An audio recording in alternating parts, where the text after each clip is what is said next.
Kardeşlik türküsü dağlardan aşar, İslamabad'dan İstanbul'a taşar. Bir yanda çınar, bir yanda yüce dağlar, aynı yürekte atar, dostlukla çağlar.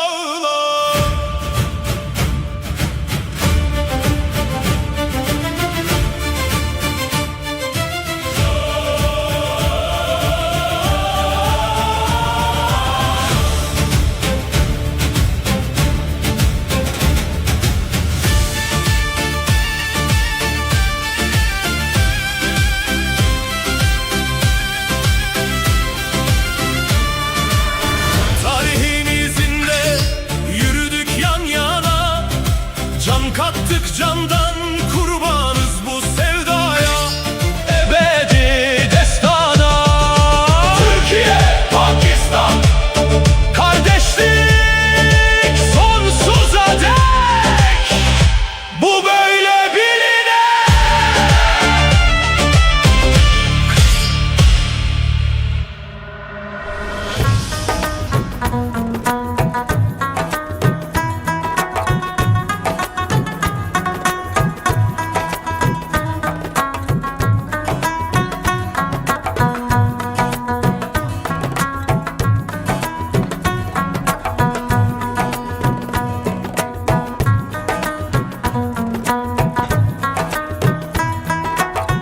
बिस्मिल्लाहिर्रहमानिर्रहीम। हमारे चैनल के सभी देखने वालों को जो दुनिया भर में मौजूद कहीं भी हमारा ये ब्लॉग देख रहे हैं, आप सबको रिजवान बुखारी और अयान बुखारी का अस्सलाम वालेकुम। उम्मीद है आप लोग खैरियत से होंगे। हम भी अल्हम्दुलिल्लाह बिल्कुल ठीक ठाक हैं और आपको एक बार फिर खुशामदीद कहते हैं इस्तांबुल तुर्की से ही। आज हम एक बहुत ही ख़ास तकरीब में मौजूद हैं जहाँ पर पाकिस्तान से एक बहुत बड़ा वफ़द आया है और वो वफ़द है पाकिस्तान की कारोबारी शख्सियात का। Islamabad chamber of commerce and industry का ये वफ़द है। 200 लोगों के करीब बिजनेसमैन और कारोबारी शख्सियात इसमें शामिल हैं। FBRiz TV आपको पता है हर जगह पे जाता है, हर इवेंट आपको दिखाता है, चाहे वो बिज़नेस से रिलेटेड हो, चाहे वो कम्युनिटी से रिलेटेड हो, चाहे किसी भी तरह का इवेंट हो, हम आप तक ज़रूर पहुँचाते हैं और दिखाते हैं कि पाकिस्तान की इस्तांबुल में, तुर्की में क्या क्या एक्टिविटीज़ हो रही हैं। इस्तांबुल में पाकिस्तान के कौंसल जनरल ख्वाजा खुर्रम नईम साहब भी इसका हिस्सा होंगे तकरीब का। बहुत बड़ी तादाद में पाकिस्तान से मेहमान आए हैं, तो हम उन्हें खुशामदीद भी कहेंगे। और मेहमानों को जो ऑफिशियली खुशामदीद कह रहे हैं वो आदिल समी हैं, हमारे दोस्त, पाकिस्तान तुर्की इन्वेस्टमेंट एंड डेवलपमेंट काउंसिल के प्रेसिडेंट हैं। तो उम्मीद है जो बिज़नेस कम्युनिटी है इस्तांबुल में, पाकिस्तानी बिज़नेस कम्युनिटी, उनको देख के मज़ा आएगा, बाकियों को भी देख के मज़ा आएगा क्योंकि बड़ी गहमा गहमी है। तो चलें आपको इस तकरीब का अहवाल दिखाते हैं, ये पूरा माहौल दिखाते हैं कि कैसा है ये इवेंट। और let's go.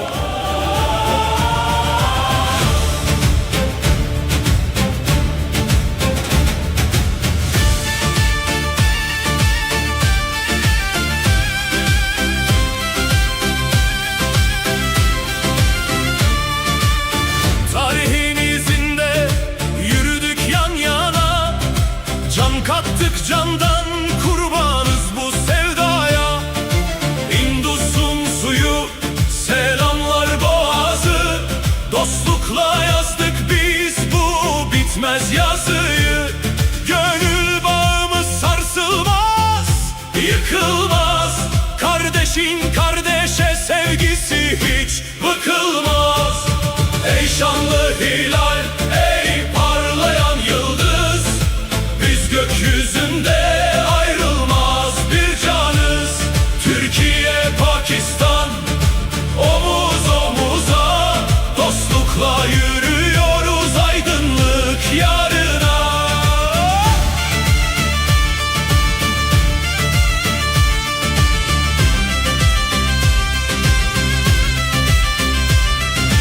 Lahor'un rüzgarı. Welcome to Istanbul. First, I would like to thank you very much to Islamabad Chamber of Commerce and Industry to bring us together here. Bismillahirrahmanirrahim. Khalaqal insane min salsalin kal fakhar.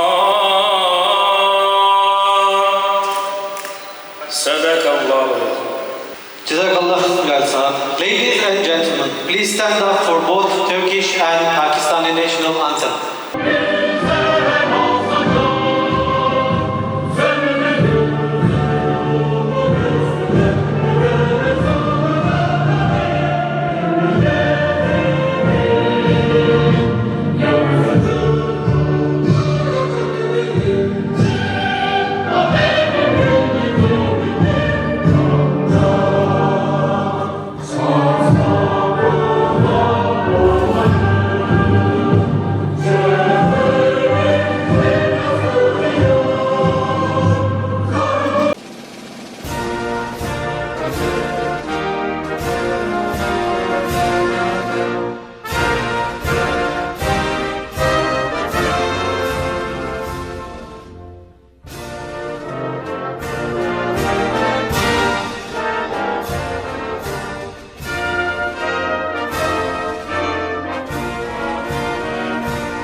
It is my pleasure to invite the President of the Islamabad Chamber of Commerce and Industry, Mr. Sardar Tahir Mahmood. Sardar Sahab, please come to the stage for your welcoming remark.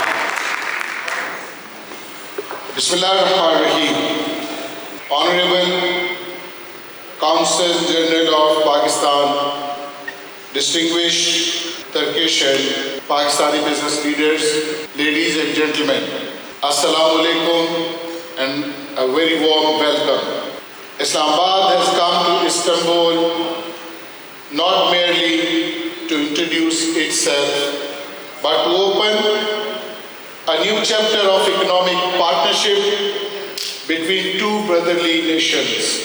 Our leaders have set the direction, now it's our turn to deliver. So let us not merely talk about the future, let us build it, let us create, let us invest, let us innovate, let us manufacture, let us create, and let us build a Pakistan-Turkey economic partnership worthy of the extraordinary friendship between our two nations. Let Istanbul be where the conversation begins. Let Islamabad be where the partnerships grow. And let the world be where the partnership succeeds. Long live Pakistan-Turkey friendship. Thank you very much.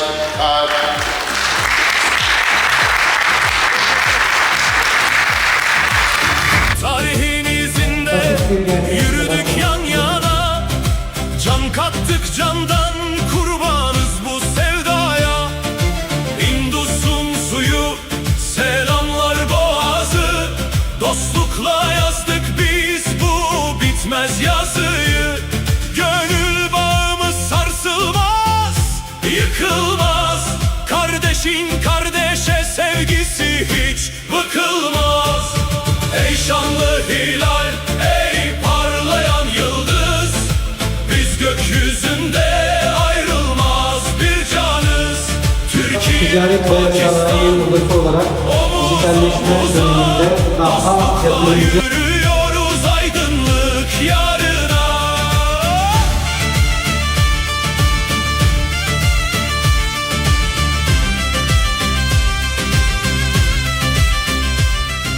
Now we are going to have panel session. I would like to invite the panelists to the stage. Yes, please. Hi. Everyone, my name is Rizwan Bukhari. I am from Pakistani media.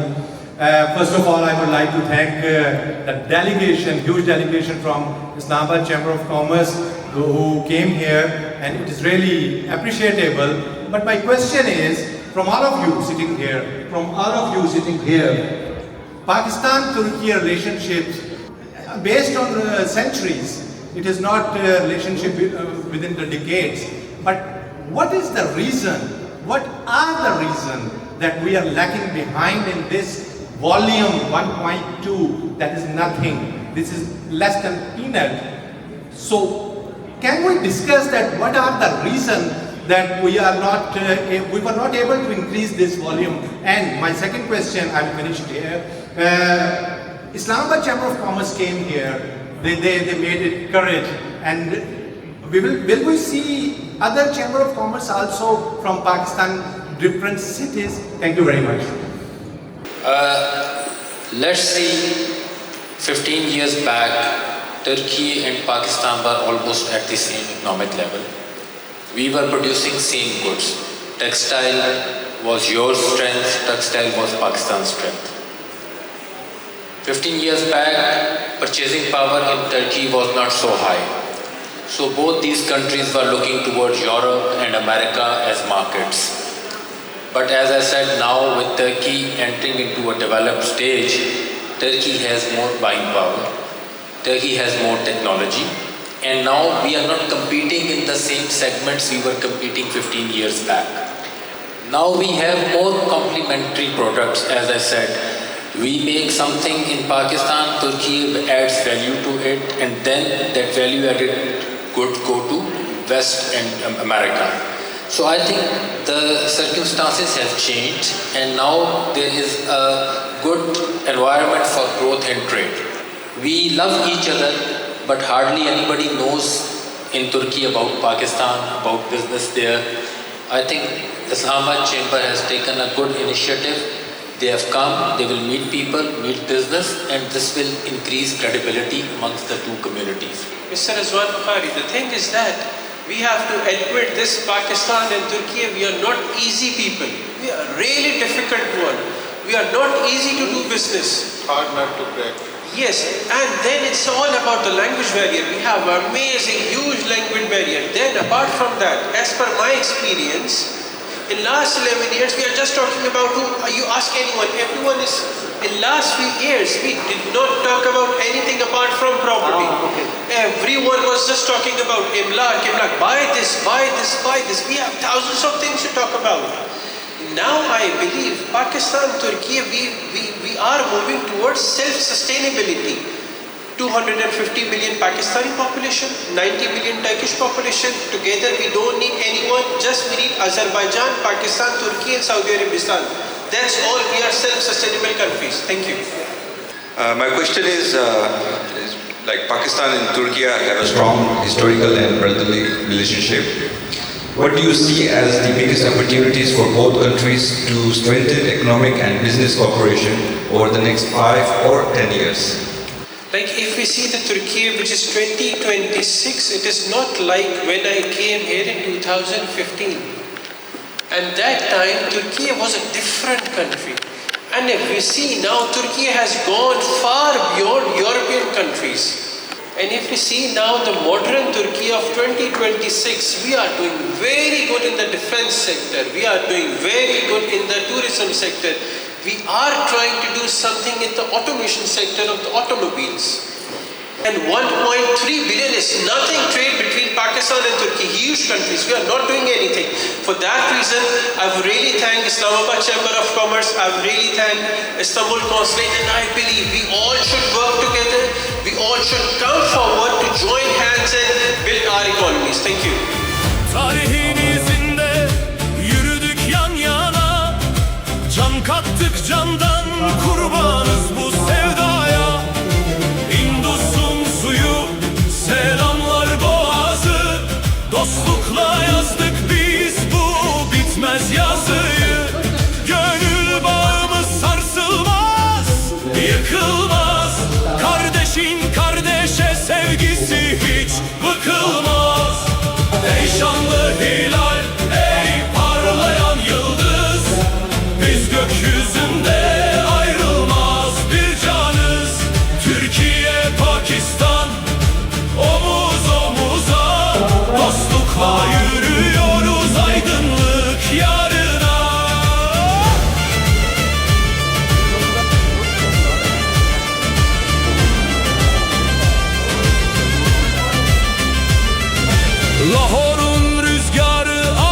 karada eser bizim sevgimiz bütün dert. हमारे साथ मौजूद हैं आज के इस इवेंट के रूह रवां president Islamabad chamber of commerce and industry Sardar Tahir Mahmood sahab. Sir welcome to Turki.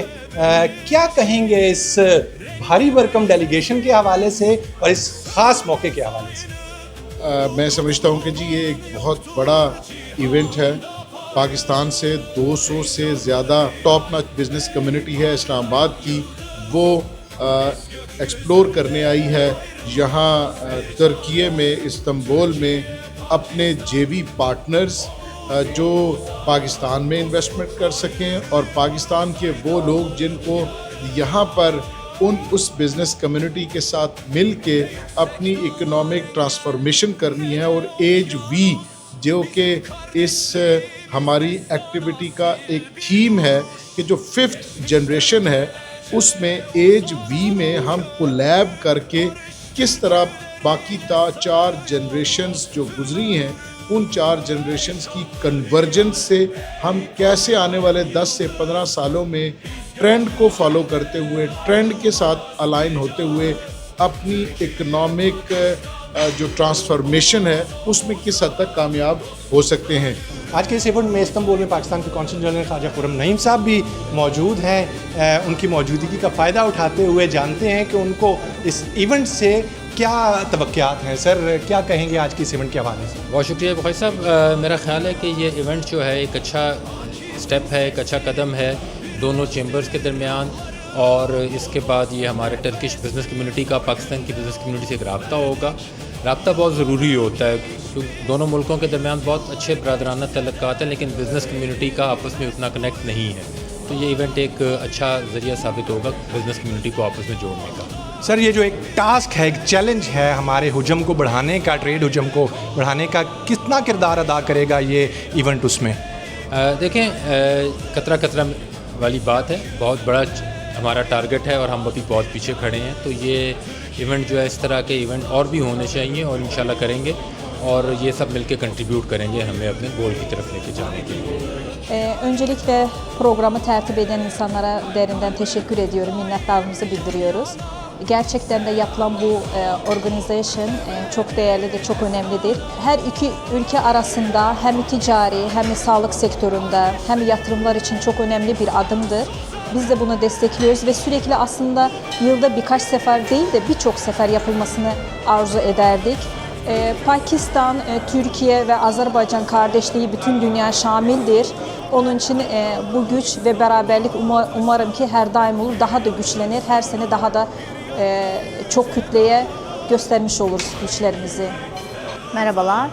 Bugün Adil Sami'nin yaptığı çok güzel bir etkinlikteyiz. Pakistan, Türkiye kalkınma bir projesi İslamabad'la Türkiye'nin birlikte yaptığı business, yatırım toplantısındayız.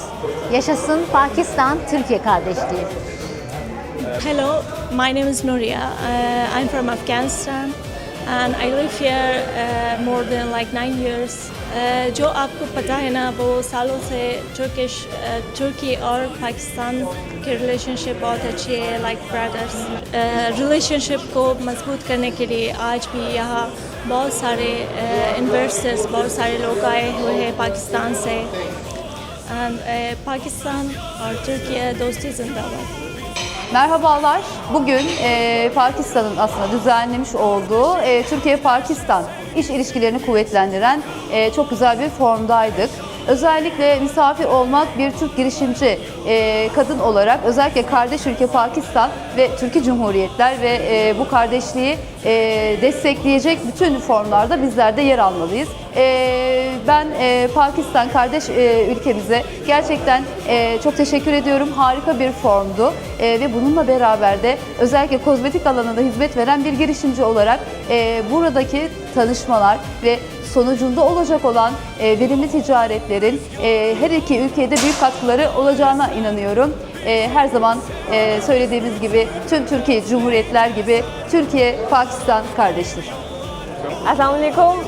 आज हम एक इवेंट पे आए हैं जो टर्की में पाकिस्तान और टर्की के रिलेशनशिप के दरमियान इस्लामाबाद चैम्बर ऑफ कॉमर्स ने ऑर्गेनाइज़ कराया हुआ है, जहाँ पर डिफरेंट बिजनेसेस जो हैं वो एक जगह प्लेटफॉर्म पे आए हुए हैं to like you know collaborate with each other. So Pakistan Turkey dosti zindabad. Today we are in Turkish and Pakistani Day. We're looking for the opportunities. Nowadays we are getting closer. We will get more closer to make the business, to improve each other. In Turkey we have a couple opportunities. As the same Pakistan has this kind of opportunities. We have to match what we can do it and we will work on it. What is the outcome? We always brother. Biz her zaman kardeşiz. Türkiye-Pakistan kardeşliği çok yaşasın. मैं बहुत खुश नसीब हूँ जो मुझे इनवाइट किया गया है इस इवेंट पे और इस तरह के इवेंट होने चाहिए जो एक रिलेशनशिप बिल्ड करता है बिटवीन टू नेशन. देखा जाए तो स्पेशली ट्रेड जो बिल्कुल अहम है बिटवीन टू कंट्री जो होनी चाहिए जिसमें काफ़ी आपका इंपोर्ट एक्सपोर्ट बढ़ता है और आप इसकी वजह से आपका रोज़गार जो लोगों के रोज़गार है वो बढ़ जाते हैं. ये दोनों एक मुस्लिम ममालिक मुल्क हैं जो दुनिया की नज़र में बड़े अहम हैं और जो अपने दिफाई निज़ाम के वजह से भी काफ़ी मशहूर हैं और स्ट्रेंथ भी इनकी ज़्यादा है. इनका एक साथ चलना बिज़नेस में बहुत अहम है और इन फ्यूचर ये दोनों will be a great nation together. इससे न सिर्फ इस्लामी दुनिया को एक पैगाम भी पहुंच रहा है और एक स्ट्रेंथ भी पहुंच रहा है और इस तरह के अपॉर्चुनिटी और भी मिलनी चाहिए पाकिस्तान और तुर्की को. पाकिस्तान तुर्की दोस्ती जिंदाबाद. Hello everyone, this is Usman Ghani. I am here. So आप देख रहे हैं कि यहाँ पे एक बहुत बड़ा डेलीगेशन इस्लामाबाद से आए हुए हैं जिसमें सारे बिजनेसमैन हैं और कुछ डिप्लोमेट भी मौजूद हैं और यहाँ इस्तांबुल के भी जो बिजनेसमैन हैं और यहाँ की जो पॉलिटिकल लोग हैं वो भी इसमें मौजूद हैं. तो इस कॉन्फ्रेंस का मकसद भी यही है कि हम एक ऐसे ताल्लुक़ात बनाएं कि जिसमें हम एक दूसरे को फ़ायदा दे सकें, एक दूसरे को मौक़े दे सकें और यही एक चीज़ होती है कि जो ममालिक के दरमियान आप बिज़नेस को चला सकते हैं, बिज़नेस के मौक़े दे सकते हैं. तो यहाँ पे अल्हम्दुलिल्लाह काफ़ी सारे पाकिस्तानीज़ आए हुए हैं और जैसे ये दोस्ती पहले से चली आ रही है पाकिस्तान और तुर्की के दरमियान इंशाल्लाह ये और भी मज़बूत होती जाएगी और हम उम्मीद यही रखते हैं कि मुस्तक़बिल में भी इंशाल्लाह हम एक दूसरे के साथ देंगे. Pakistan Türkiye dosti zindabad. Thank you so much. Yaklaşık son 2 aydır biz Pakistan'la olan işbirliklerimizi bayağı bir ilerlettik ve onlarla ilgili birçok programlara katıldık. Çok da dostlar edindik. Şu anda onlarla ilgili ciddi projelerimiz var, anlaşmalarımız var. Önümüzdeki hafta bunları imzalayacağız ve iyi bir işbirliğine gireceğimize inanıyoruz. Çok iyi dostluklar kazandık çünkü. Türkiye Sanayici ve İş İnsanları Platformu Genel Başkanı İsmail Aktaş ben. Bugünkü Pakistan iş toplantısı son derece verimli ve son derece keyifli. Buraya İslamabad Ticaret Odası'nın 200'e yakın iş insanının gelmiş olması Türkiye açısından da bir fırsat. Umuyorum ki 250 milyonluk bir pazar Türk yatırımcılar için ya da Türk ihracatçılar için de önemli bir gelecek kuracaktır. Ben her iki ülke arasındaki ticaretin gelişmesi noktasında iki tarafa da başarılar diliyorum. Bu arada Pakistan-Türkiye arasındaki kardeşlik çok önemli. İnşallah iki ülke birlikte başaracak. जी जिस तरीके से आप लोगों को पता है कि पाकिस्तान, तुर्किया और सऊदी अरब का डिफेंस पैक्ट हुआ है तो हमारी कोशिश है इस्लामाबाद चैम्बर ऑफ कॉमर्स के प्लेटफॉर्म से कि जिस तरीके से तीन मुल्कों ने आपस में दिफाई मुआहदा किया है तो ताजिर बरादरी हम यही सोचते हैं कि हम तुर्किया के साथ और सऊदी अरब के साथ अपनी तजारती रवाबित को बढ़ाएँ और हमारी कोशिश यही है कि हम तुर्किया की जो कंपनी है उनको पाकिस्तान बुलाएं, पाकिस्तान की तरक्की में हम भी किरदार अदा करें और तुर्किया की जो कंपनी है ये भी अपना किरदार अदा करें. और ये बहुत इस्लामाबाद चैम्बर ऑफ कॉमर्स का ये बहुत अच्छा प्लेटफॉर्म है कि इसके ज़रिए हम दुनिया को ये पैगाम देना चाहते हैं कि पाकिस्तान पुरअमन मुल्क है, पीसफुल मुल्क है. पाकिस्तान तुर्किया फ्रेंडशिप जिंदाबाद, पाकिस्तान पाइंदाबाद.